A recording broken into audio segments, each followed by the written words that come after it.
با عرض سلام به شما بینندگان عزیز، نوید محمدزاده هستم با یه زنگ سلامت دیگه در خدمتتون. امیدوارم که همیشه شاد و تندرست باشید و با مدیریت سلامت زندگی خودتون بتونید هم از بیماری ها پیشگیری بکنید و همین که اگه خدای نکرده بیماری یا آسیبی داشتید بتونید به خوبی اونو مدیریت بکنید. در این برنامه به خاطر شرایط ویژه و خاصی که خیلی از بیماران در کشور ما دارن به یه سری مسائل عمومی در رابطه با مدیریت سلامت میپردازم و امیدوارم که توصیه ها و نکاتی که در این برنامه ارائه میدهم مثمر ثمر واقع بشه و بتونید با کمک این برنامه در مدیریت سلامت خود گامه های بزرگی را بردارید. یک توصیه به شما عزیزانی که به تازگی عضو سایت ها و کانال های روز کلینیک و بنده میشوید بکنم و اون این که ما الان بیشتر از 320 تا برنامه تهیه و ارائه پخش کردیم که در سایت های تلویزیون ایران فردا، در یوتیوب روز کلینیک، در اینستاگرام، در تلگرام روز کلینیک، در فیسبوک، در لینکدین، در توییتر، در همه جا اینا پخش میشن و هر کدوم از شماها به هر حال در این روزگاری که اینترنت در همه جا هست به یکی از اینا دسترسی دارید و اگه احیانا بیماری دارید در رابطه با هر جای بدن از انگشتان پا تا انگشتان دست، از مسائل قلب و عروق تا بیماری های نورولوژی و غیره و یا مخصوصا در رابطه با بیماری های دستگاه اسکلت و مایچه و تاندون و غیره، اول لطفاً به این برنامه ها رجوع بکنید. با یه سرچ ساده میتونید برنامه‌تون رو پیدا بکنید و اون موقع اگه جواب سوالتون رو پیدا نکردید سوال بفرستید، چرا که تعداد سوالاتی که برای بنده فرستاده میشه خیلی زیاده، متاسفانه فرصت نمیکنم واقعا به همشون جواب بدم. این نکته رو توصیه بکنم که لطفاً برای درمان هر بیماری که شما دارید حتما بعد از یک هفته 5-6 روز استراحت دیگه باعث شما تمرین یکی از روش‌های درمان شما باشه.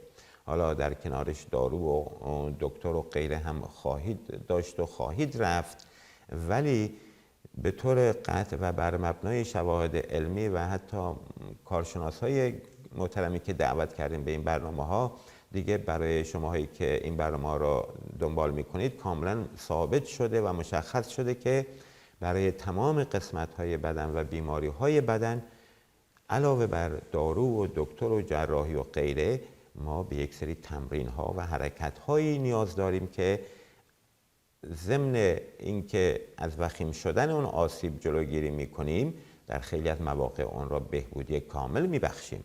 به عنوان مثال به بیماری های دستگاه اسکلت نگاه بکنیم، از مچ پا، زانو درد، آرتروز زانو، آرتروز ران، آسیب های ورزشی، انواع کمردردها، بیماری ها و آسیب های نایه شانه و گردن، آسیب های دست، مچ دست. تمرین و روش هایی که ما در این برنامه ها توصیه میکنیم یکی از بهترین روش های مدیریت این آسیب ها هست. پس لطفاً به این سایت ها مراجعه بکنید و تمرین ها و توصیه های لازم را دریافت بکنید و انجام بدید و برای برفرضی که کمر درد داره، دیسک کمر داره، دیگه احتیاج نیست از بنده بپرسه. واقعا وقتی برنامه‌شو داشتیم و تمریناشو دادیم شما حالا فرق نمیکنه دیسک شماره L4 باشه یا L3 باشه یا L5S1 باشه، اون برنامه مختص اون آسیب و بیماری هست و تمریناشو انجام بدین. و نکته دیگه که میخواستم بهش اشاره بکنم، ببینید دوستان، مدیریت سلامت بایستی ما 4 تا فاکتور را در نظر بگیریم وقتی که میخوایم بدن سالمی داشته باشیم. البته 5 تا بذار بگم. یکی این که تمام مفاصل ما و قسمت‌های مختلف بدن بایستی دامن حرکتی خوب داشته باشن، یعنی این مچ دست برفرض به این ور بره، به این ور بره، به چپ بره، به راست بره و چرخشی و از این ور و برعکس. یا گردن ما بایستی همه حرکت‌ها در جهت‌های مختلف داشته باشه. با یه تستای خیلی ساده شما حتی بدنی هم که آسیب نداره میتونید جلو آینه وایسین، برفرض گردنتون به جهات مختلف ببرید و ببینید آیا دامن حرکتی کامل دارید یا نه. یا برفرض زانوتون رو صاف میکنید، روی باسن نشستید، زانوتون اگه به زمین چسبید یعنی که شما دامن حرکتی کامل در زانو دارین، یا وقتی که رو کمر خوابیدین زانوتون رو خم بکنید به طرف باسن، یا سر پا وایستادین زانوتون رو از پشت خم کنید به طرف باسن بیارید. اگه دامن حرکتی کامل باشه کاملا مشخصه، اگه محدود هست یعنی شما مشکل دارید. و در سایر قسمت‌های بدن. به همین خاطر فاکتور اولی که باید در مدیریت بدن مورد نظر قرار بگیره و توجه بهش داده بشه دامن حرکتی است. اینم اشاره بکنم که اون دامن حرکتی در واقع موبیلیتی میگن، یعنی حرکت بدون هیچ مشکلی. نکته بعدی در واقع فلکسیبیلیتی هست، یا اون خاصیت ارتجاعی بافت‌ها که مایچه ها، تاندون ها بتونن با سرعت مناسب، اینو بارها نشون دادم، منقبض بشن، منبسط بشن و کش بیان. اینم خیلی حائز اهمیت هست. بر فرض موقع راه رفتن میدونیم که مایچه های وقتی پامون میخوایم بذاریم جلو، مایچه خم کننده ران منقبض میشه، در مقابلش مایچه های باسن و پشت پا بایستی منبسط بشه یا ریلکس بشه که ما بتونیم این قدم رو برداریم، یا پله میخوایم بریم همینجور. یک نکته خیلی جالبی در بدن ما هست که وقتی که یک مایچه منقبض میشه، مایچه مقابلش بایستی منبسط یا ریلکس بشه. اینو میگن در واقع reciprocal inhibition، یعنی از مغز وقتی که پیامی میاد به این مایچه بایسپس هم میگه اینو خم بکن، همزمان یک پیام جداگونه میره به این مایچه مقابلش میگه شما ریلکس بشو. و این فاکتور نورولوژی هست که تو بدن ما اتفاق میفته و بر مبنای این هست که ما میتونیم این فعالیت های در واقع مثل دویدن و پریدن و هر کاری که میکنیم، یک مایچه منقبض میشه، یک مایچه باید ریلکس بشه. حالا میتونیم تصور بکنیم وقتی که برفر مایچه پشت پای یه نفر کوتاه باشه و اون فلکسیبیلیتی و خاصیت ارتجاعی رو نداشته باشه، خب این دچار مشکل میشه. وقتی که پیام میره به مایچه همسترینگ پا، برفر ما میخوام زانو رو صاف بکنیم، پیامی میره به مایچه جلوی پا میگه شما منقبض بشو، و پیامی میره مایچه پشت پا که میگه ریلکس بشه، بر مبنای همین reciprocal inhibition.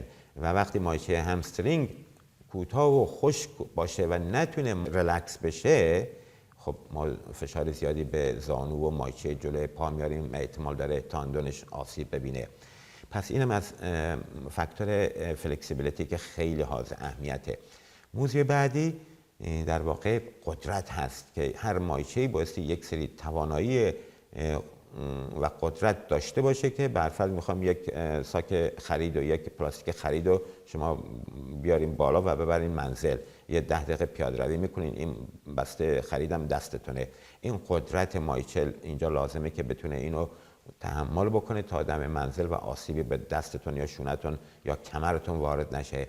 اگه مایچه ضعیف باشه یعنی که از حد توانایی اون میگذره. اینجا یک نموداری دوست دارم براتون نشون بدم که اینو در چند سال پیش یه بار نشون دادم. استرس استرین نمودار میگن که اینجا میبینید نمودارشو. این رابطه بین در واقع مقدار نیرویی که به بافت وارد میشه و بافت بایستی تحمل کنه که بتونه بر اون مبنا قدرت کافی داشته باشه. نکته یا فاکتور بعدی استابیلیتی یا ثبات هست که این هم خیلی موضوع مهمیه در بدن. یک نفر میتونه خیلی قدرت و توانایی بالا داشته باشه ولی ثبات نداشته باشه. برفرض برای مثال این هم میتونیم به موقع راه رفتن نگاه بکنیم. وقتی شما راه میرین یه پاتون میاد بالا، پای دیگه زانوی دیگه در واقع به ثبات نیاز داره. یا برفرض یه فوتبالیست وقتی شوت میزنه با پای راستش به توپ، تمام وزن بدن و ثبات و بالانسش روی زانوی چپ میفته. خب اگه این زانو ثبات کافی نداشته باشه میپیچه و اونجاست که مینیسک یا رباط صلیبی پاره میشه. پس ثبات مفاصل هم خیلی حائز اهمیته و این ثبات برخلاف قدرت که از مایچه ها میاد توسط لیگامنت ها، تاندون ها، حتی غضروف هایی که بین مفاصل هست اینا و یه سری بافتای کوچک دیگه با هم دیگه ثبات میدن به مفصل. پس این 4 تا فاکتور، یکی موبیلیتی یا دامنه حرکتی، یکی فلکسیبیلیتی همون خاصیت ارتجاعی، یکی قدرت و استقامت و توانایی بافت، و فاکتور بعدی ثبات مفاصل هست که بایستی مدیریت بشه. و موضوع دیگه استامینو یا در واقع قدرت استقامتی بدن هست که برفرض ما بتونیم 1 ساعت و نیم پیاده روی بکنیم، بتونیم 20 دقیقه بدویم، در واقع کارها و تمرین هایی که برای مدت زمان طولانی بدن توانایی اونو داشته باشه میگن استامینا یا در واقع توانایی بدن برای مسافت های طولانی. حالا تمام این 5 تا موضوعی که بهش اشاره کردم چجوری مدیریت میشن در بدن ما؟ توسط تمرین و فعالیت های روزانه و هرچند استراحت و غذای خوب و نوشیدنی کافی، مخصوصا آب کافی خیلی حائز اهمیت هستن، ولی حتی شما بهترین غذا رو هم بخورید، به اندازه کافی آب و استراحت هم داشته باشید، تمرین نداشته باشین، باز هیچ کدوم از اینا رو نمیتونیم داشته باشیم. در واقع برای شما قبلا بیان کردم که وقتی که یک بافتی حرکت رو ازش بگیرید هم ضعیف میشه و بعداً هم بیمار میشه. پس ببینید حرکت منشأ زندگی ماست دوستان. به همین خاطر ما بایستی موقعی که تمرین میکنیم به این 4-5 تا فاکتور توجه بکنیم که برای همون هست که بنده تمرین های گرم کننده و نرمشی ها رو بهتون نشون دادم، برای همون هست که تمرین های تقویتی رو نشون دادم که باعث بالا بردن قدرت و ثبات میشه، و همچنین تمرین های کششی رو نشون دادیم که باعث فلکسیبیلیتی میشه، و تمرین های استقامتی هم که هممون نیاز داریم، هم برای بالا بردن مقاومت طولانی مدت در بدن و همچنین برای دستگاه های قلب و عروق و شش و اینها نیاز داریم. به عنوان مثال دوچرخه سواری، شنا کردن، کوهنوردی، پیاده روی های طولانی، ورزش های مثل فوتبال، والیبال، بسکتبال که به مدت بیشتر از نیم ساعت تا 45 دقیقه، 1 ساعت، 1 ساعت و نیم طول میکشه، اینها استقامت کلی بدن رو میبرن بالا. خب پس امیدوارم که شما عزیزانی که تمرین نمی کنید تمرین ها رو شروع بکنید که این 4-5 تا فاکتور مهم بدنتون رو مدیریت بکنید، و کسایی هم که تمرین میکنن اطلاعات علمیشون رو ببرن بالا و با مراجعه به سایت های ما شما هم تمرین های دامنه حرکتی پیدا میکنید، هم تمرین های فلکسیبیلیتی بافت ها و هم تمرین های مقاومتی بافت ها مثل رزیستانس ترینینگ و غیره، و همچنین تمرین های ثبات و استقامتی رو هم در هر موردی شما نیاز داشته باشین میتونید اینا رو پیدا بکنید. پس ببینید دوستان، در مسئله مدیریت سلامت یا همون جنرال فیتنس هم که میتونیم بهش اشاره بکنیم، یعنی سلامت عمومی بدن، تنها راهش همونجوری که گفتم انجام یک سری تمرین‌های روزانه است. حالا برای مسائل استقامتی و طولانی مدت باعث یک سری پیاده روی داشته باشیم، یا کسی دوست داره یا کسی دوست داره دوچرخه سواری، و برای اون 4 فاکتور دیگه که اشاره کردم شما بایستی هفته 2-3 دفعه حداقل 4-5 تا تمرین برای بالاتنه، 4-5 تا تمرین برای پاهاتون انجام بدین که اینها رو بتونید مدیریت بکنید. و الا اگه هیچ کدوم از اینها رو نکنید، از اونور یا کارتون فشار زیادی به بدن وارد میکنه، مثل کارهای کامپیوتر یا مثل رانندگی یا خیاطی یا قالی بافتن، یا بنایی، هر کاری که در نظر بگیریم، چون تکرارش زیاد میشه فشار و کوفتگی ایجاد میکنه در بافت ها، و به خاطر مواد زائدی که ترشح میشه در بافت ها، به خاطر عدم کششی هایی که انجام نمیدین، بافت کوفته میشه.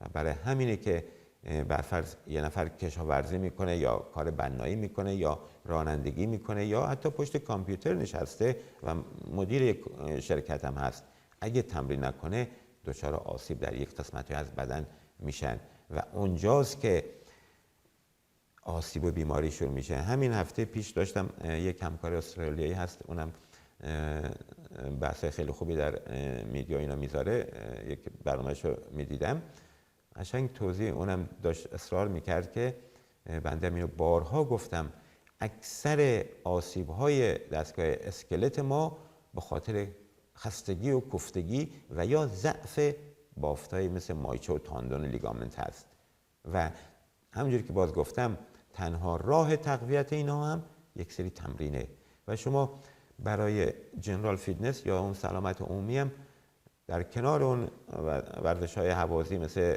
یا ایروبیک مثل پیاده‌روی و دوچرخه سواری و غیره، کافی است میگم 2 تا 3 دفعه در هفته در 7-8 تا تمرین انجام بدیم. به عنوان مثال برای بالاتنه یکی از تمرینایی که خیلی راحت میتونید انجام بدین شنا رفتنه.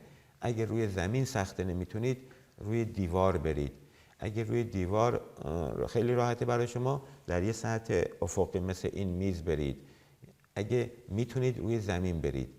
یه 2 تا تمرین دیگه که خیلی خوبه، بالا دادن شونه ها یا دستا رو از بغل آوردن بالا یا از جلو آوردن بالا و 2-3 تا تمرین برای نایه شکم و کمرتون انجام بدین و 2-3 تا تمرین هم برای پاها، یعنی مثل پا شدن از رو صندلی نشستن، همونجوری رو صندلی که نشستین 20 دفعه پاشین بشینید در روز.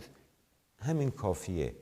باور کنید در تمرین اونقدری که شما فکر میکنید سخت نیست، اونقدری که فکر میکنید زمان نمیبره.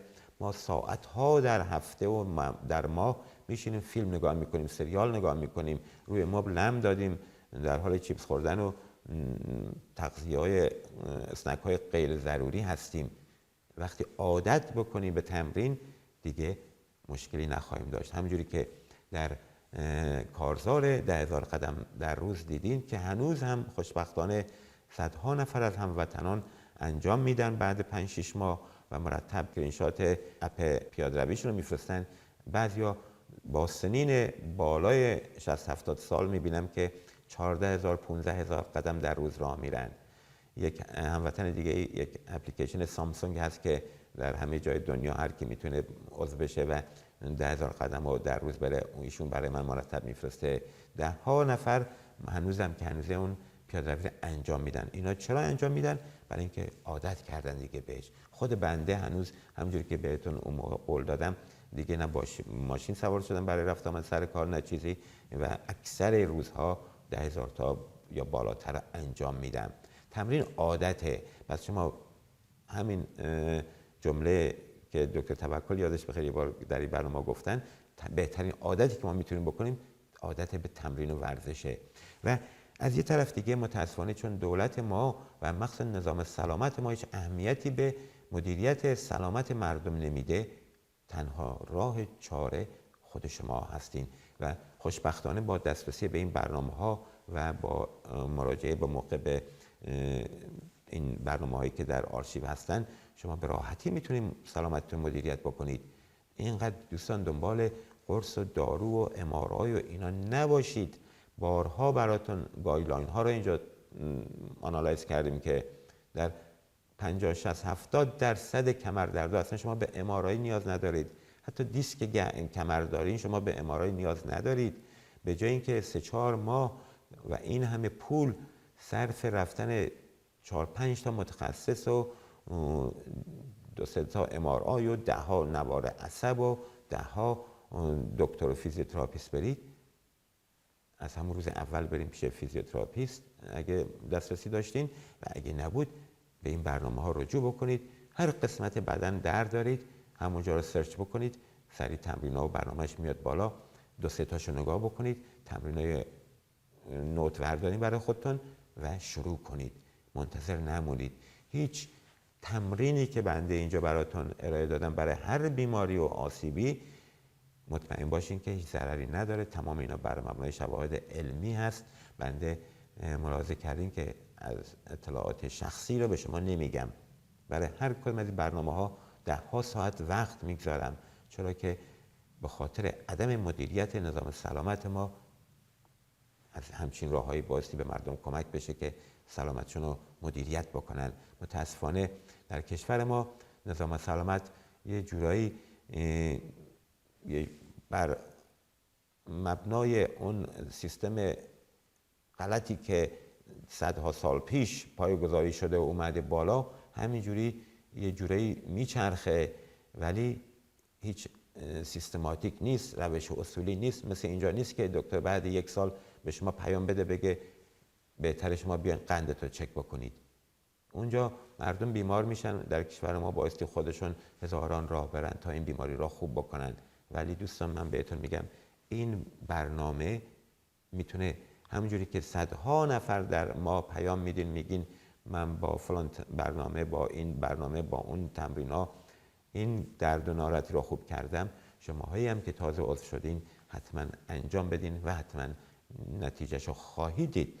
پس امیدوارم که تا موقعی که نظام سلامت ما به طور اصولی کار میکنه، تا موقعی که مدیران شایسته در رأس امور میذاره، تا موقعی که دانشگاه‌های ما استاندارد میشن، آموزش ما استاندارد میشه، درمان‌های ما استاندارد میشه، شما مردم به سلامتیتون اهمیت بدین و بتونیم از بیماری‌ها و مرگ و میر به زود هنگام جلوگیری بکنیم. متاسفانه به مردم کشور ما وقتی نگاه میکنیم از نظر ظاهر، از نظر روحی، از نظر ضعف مایشه ها، از نظر شکل فرم بدن یا اون پاسچر، هر کدوم 10 ها مشکل دارن. متاسفانه اکثریت مردم رو که نگاه بکنی میتونی ساعت ها درمان فیزیوتراپی و غیره براشون انجام بدی، ولی متاسفانه اکثر شماها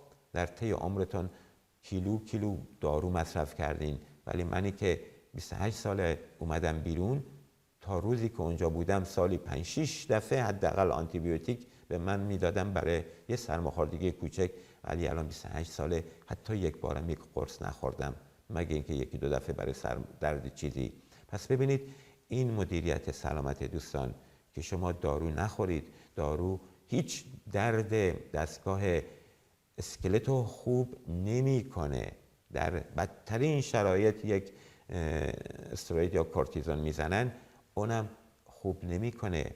پس امیدوارم که شما عزیزان به سلامتی خودتون اهمیت بدین و بهترین و سالمترین و مطمئنترین راه هم مراجعه به همین تمرین‌های زنگ سلامت هست که خوشبختانه اکثرشون هم اخیراً سابتایتل کردیم با زبان انگلیسی، همین که نشون بدیم اطلاعاتی که اینجا ارائه میدیم استاندارد بالایی را داره که همکاران و بیماران خارجی هم مراجعه بکنن و همین که مطمئن بشین که این برنامه ها از استاندارد بالایی برخوردار هستن و برای شما مهم و لازم هستن. خب امیدوارم که این توصیه را جدی بگیرید و با مدیریت سلامت خودتون بتونید از مشکلات و ناراحتی ها پیشگیری بکنید و اگه نیاز هست درمانشون کنید. تا برنامه بعد و هفته بعد شما رو به خدا میسپارم. شب و روز خوش. خدا نگهدار.